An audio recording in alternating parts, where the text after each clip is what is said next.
The most glittering jewel of all was India. The great Durbar at Delhi in 1911 seemed to set the seal on British rule. Wearing their purple coronation robes and preceded by attendants carrying peacock fans, yak tails and golden maces, their majesties took their thrones and faced the tens of thousands of their subjects. King George V wrote in his diary, "The most beautiful and wonderful sight I ever saw. I wore a new crown for India which cost £60,000. The amphitheatre contained about 12,000 people and about 18,000 troops.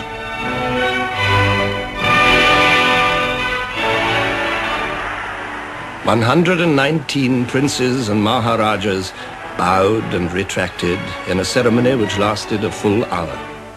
The Delhi Durbar affirmed the bond between the King Emperor and more than 300 million Indian subjects. Africans, too, were subjects of the British Crown.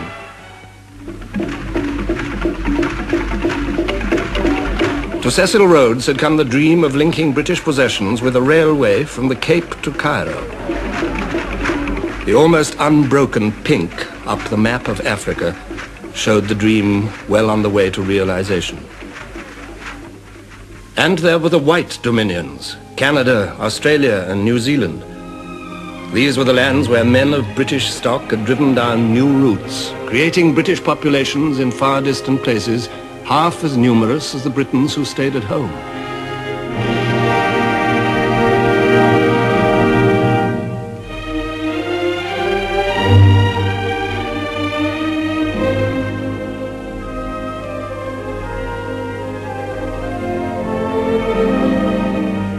In the British Isles, life for many was a struggle for daily bread.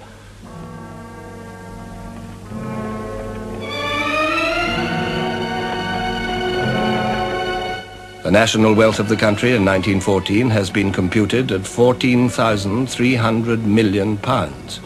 But in the black deserts of Britain's industrial towns, working class families could not afford decent clothes or enough to eat. In London at the turn of the century, 30.7% of the population were living below the poverty line. In York, 28% existed on a diet less generous than that of the workhouse.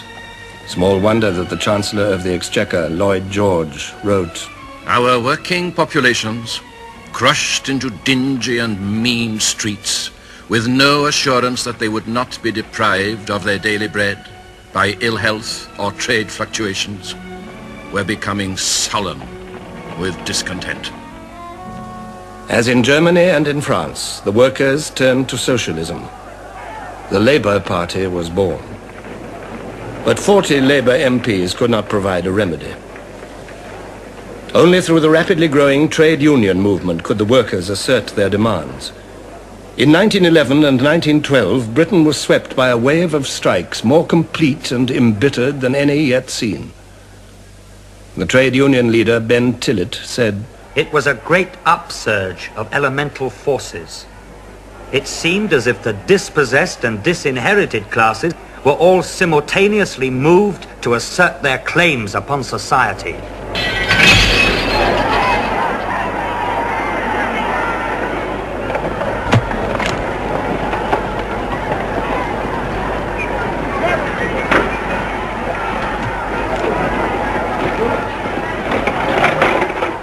The ruling classes reacted with furious incomprehension. In Liverpool, troops were brought in to fire over the heads of the crowds. A man told Sir Austin Chamberlain, "I think the situation's so serious that I went this morning to a wholesale armourer's to buy 5 revolvers. The shopman said, 'We had 100 yesterday, we had 50 when we opened this morning, we have not one left now.'" This was England, facing a class struggle such as she had not seen for over half a century. Facing also the dispossessed who had nothing to do with class, the women. The old fight for women's rights received a new impetus from the militant suffragette movement. Nothing was safe from their attacks. Churches were burned, public buildings and private residences destroyed. Bombs were exploded. The police and individuals assaulted, meetings broken up. At Epsom, on Derby Day, a suffragette waited to throw herself under the king's horse.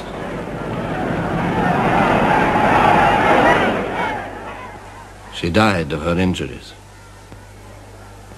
Workers and women. There were others too whose discontents were coming to a head. Southern Ireland was clamoring for home rule. Her spokesman was Eamon de Valera. The militarist power which has kept Ireland within its grasp for centuries can never be persuaded to let go. If liberty is not entire, it is not liberty. The Irish struggle brought Britain to the very edge of civil war. Poverty and envy, riches and arrogance, ambition and frustration, doubt and demand, these were the tensions of every industrial state. And to them were added the tensions between states themselves. In Britain, alarm grew with the growth of the German fleet just across the water. Public opinion, disunited on almost everything else, was united on the need for battleships. Each launching, whether in Barrow or in Bremen, drove Britain and Germany further and further apart. Even men as sympathetic towards Germany as Lord Haldane could say, "Peace was to be preserved, but preserved on what terms? On the terms that the German was so strong by land and sea that he could swagger down the high street of the world, making his will prevail at every turn?" In 1908, Lloyd George met the German ambassador. I explained to him that the real ground for the growing antagonism in this country towards Germany was not jealousy of her rapidly expanding commerce, but fear of her growing navy. But the Kaiser did not care. I do not wish for a good understanding with England at the expense of the extension of the German fleet. So Germany's naval dreams made Britain a potential enemy, just as her military might had kept alive the hostility of France. The two nations were drawn together by Germany's challenge. The Entente Cordiale was forged. By 1914, when King George V paid a state visit to Paris and rode with President Poincaré through cheering crowds, the Entente was 10 years old. In both countries, men welcomed the end of centuries of rivalry. It seemed a good omen for peace. But the security offered by the Entente Cordiale was delusive. For France had another ally, on the other side of Europe, Russia. Britain, in turn, made an agreement with her. Thus, Germany found herself faced with what her statesmen had always most dreaded, encirclement, potential enemies in the West and in the East.